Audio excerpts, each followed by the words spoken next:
Who's left in that row? Right there with the mustache. Or the, Thank you, Mr. Secretary.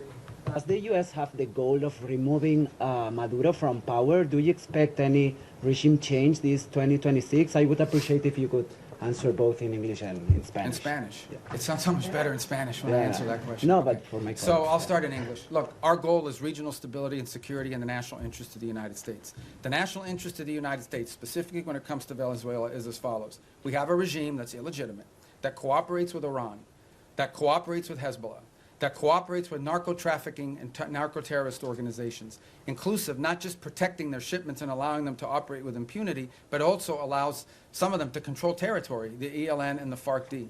Okay? The ELN and the FARC dissidents operate openly. They have like open camps that they control territory inside of Venezuela. That is our national interest, and that is what this is focused on. And that's what the president's been focused on. And that's what we're conducting. And that's what we have been focused on the entire time. Because that is the threat to the national interest of the United States.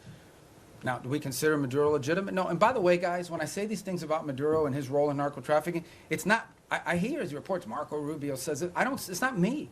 A grand jury in New York, in the Southern District of New York, okay, a grand jury in the Southern District of New York was presented evidence and came back with an indictment, not just against Maduro, by the way, but against a bunch of people in his government for narco-trafficking. A bunch.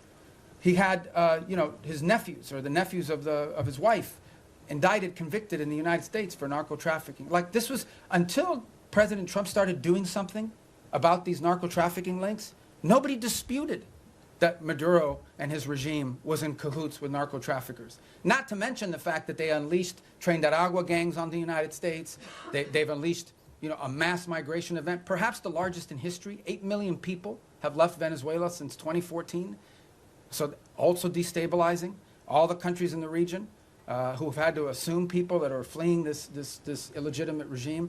So, but nobody disputed the drug links. So that's what the president's been focused on, and that's the problem. And that's the problem in Venezuela.